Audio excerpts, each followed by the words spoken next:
આપણી સાથે જોડાયા છે કોંગ્રેસના પ્રવક્તા નિશાંતભાઈ, સ્વાગત છે આપનું। અને જે રીતે આપણે પણ સાંભળ્યું, અનિલભાઈ કહી રહ્યા હતા કે એ પ્રકારના તમામ પ્રયાસો છે કે કોઈ પણ પ્રકારની જે સપ્લાય ચેન છે તેને કોઈ પણ પ્રકારની અસર ન પડે અને લોકોના ઘરે ચૂલા ચાલુ રહે, એવું પણ સરકારના એ પ્રયાસો તરફ અત્યારે જઈ રહી છે। પરંતુ જે રીતે અત્યારે ઈસીએની વાત કરીએ, લાગુ કરી દેવામાં આવ્યો છે, અને આ તમામ પ્રયાસો પર આપની પ્રતિક્રિયા શું?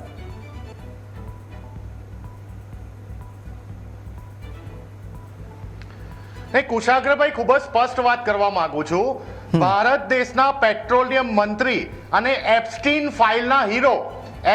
ફાઇલના હીરો એવા હરદીપ પુરી પાસેથી શું ભારત દેશની જનતા અપેક્ષા રાખી શકે, જ્યારે તમે એક તરફ એવું કહો છો કે આપણી પાસે enough LPG, enough petrol, enough ડીઝલનો કોટા છે, તો તમે બીજી તરફ રાંધણ ગેસ 60 રૂપિયા ધરખમ વધારો કરી નાખ્યો, તમે કમર્શિયલ ગેસનો 115 રૂપિયા ધરખમ વધારો કરી નાખ્યો। આ સાબિત કરે છે કે સબ ચંગા નહીં સીજી, સબ ચંગા નહીં હે, આ સાબિત કરે છે। તમે જો કે રાહુલ ગાંધીજીએ કોરોના વખતે ચેતવણી આપી હતી, કાયદા કાનૂન ખેડૂતોને એના માટે ચેતવણી આપી હતી, જીએસટી માટે ચેતવણી આપી હતી, તમામ ચેતવણીઓ, તમામ ભવિષ્યવાણીઓ એમની સાબિત થઈ। અને રાહુલ ગાંધીજીએ ફરી એકવાર ચેતવણી આપી છે કે આજે ઇઝરાયલ, ઈરાન, અમેરિકા વચ્ચેનું જે યુદ્ધ છે, ખાડી દેશોમાં જે યુદ્ધ ફેલાઈ ગયું છે, એના કારણે ભારતનો જે 85 થી 86% જે આયાત આપણો ક્રૂડ ઓઇલનો છે, એના ઉપર ખૂબ જ ભારે એના પર અસર પડવાની છે। અને આ ના માત્ર રાહુલ ગાંધીજી, આ વખત આ મહિનાના ફાઇનાન્સ મિનિસ્ટ્રીના રિપોર્ટમાં પણ આ જ ભાષાનો ઉપયોગ કરવામાં આવ્યો છે કે આની અસર ભારતીય જનતા ઉપર આવવાની છે। તો તમે એવા સમયે ઈસીએ લાગુ પાડીને તમે ઓલરેડી જે જનતા પ્રોબ્લેમમાં આવી રહી છે, અરે આજના જ દિવસથી સાહેબ જુઓ કે આજના જ દિવસથી ગૃહિણીઓ દરેક ગેસના સ્ટેશન પાસે જઈને ત્યાં કકરાટ કરી રહ્યા છે, લોકો કકરાટ કરી રહ્યા છે, 5-5, 6-6 દિવસ બુકિંગ ના થઈ ગયા હોવા છતાં રાંધણ ગેસના વાંધા પડી રહ્યા છે। ન્યૂઝ કેપિટલના કેમેરાએ આજથી બતાવવાનું ચાલુ કરી દીધું છે કુશાગ્રભાઈ। આ ખૂબ જ ગંભીર પરિસ્થિતિનું નિર્માણ થવા જઈ રહ્યું છે। તમે મને એક વાત કહો કે આ કાળા બજારી જે થશે અને આ કાળા બજારી માટે કે જે પણ સંગ્રહખોરી થશે એને રોકવા માટે શિક્ષકો જશે?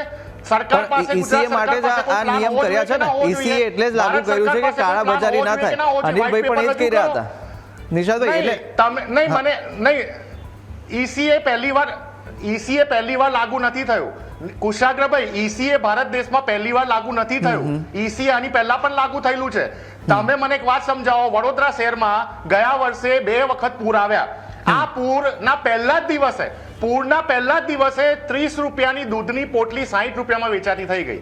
30 રૂપિયાની દૂધની પોટલી, પહેલા જ દિવસની વાત કરું છું। એટલે કહેવાનો વિષય એ છે કે સરકારે અત્યારે કોન્સન્ટ્રેટ પોતાની વિદેશ નીતિ ઉપર કરવી જોઈએ। તમે જે ઈસીએ લાગુ કરવાથી કાળા બજારીને રોકવાનો ટ્રાય કરી રહ્યા છો, કરો તમે, અમને કોઈ વાંધો નથી વિપક્ષ તરીકે, પણ તમે ઈરાન જોડે જે સંબંધો બગાડીને બેઠા, આજે જો કે સ્ટ્રેટ ઓફ હોર્મુઝમાંથી રશિયાના ટેન્કરો જઈ શકે, ચાઇનાના ટેન્કર જઈ શકે, ભારતના ટેન્કર કેમ ના જઈ શકે? કારણ કે તમારી વિદેશ નીતિ ફેલ ગઈ। જે રશિયા તમને સસ્તામાં તમને પેટ્રોલ આપતું હતું, તમને ક્રૂડ ઓઇલ આપતું હતું, એ રશિયા જોડે તમે સંબંધો તોડ્યા। તમે અમેરિકાના પ્રેશરમાં આવીને રશિયા જોડે તમે ક્રૂડ ઓઇલ લેવાનું બંધ કર્યું। એના પાપે અત્યારે તમને પ્રોબ્લેમ થઈ રહ્યો છે। તમારે રાંધણ ગેસ અને સીએનજી ના પીએનજી ના તમારે ભાવ વધારવા પડે। આ સનાતન હકીકત છે। આ જે આખી પોલિસી છે, એ પોલિસી માત્ર ને માત્ર ભારત સરકારની ફેલ ગયેલી વિદેશ નીતિના કારણે પરિસ્થિતિનું નિર્માણ થયું છે। રશિયા આપણું મિત્ર રહ્યું છે, ઈરાન આપણું મિત્ર રહ્યું છે। તમે ઈરાનમાં 165 થી વધુ બાળકીઓના મૃત્યુ થતા હોય અને તમે એની માટે એક શબ્દ ના બોલે દેશના પ્રધાનમંત્રી, શું આ શરમની વાત નથી?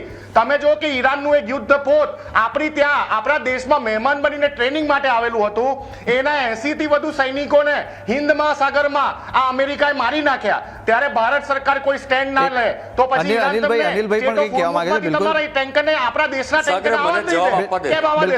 કેમ પસાર થવા દેશે? બિલકુલ નિશાંતભાઈ, અનિલભાઈ પણ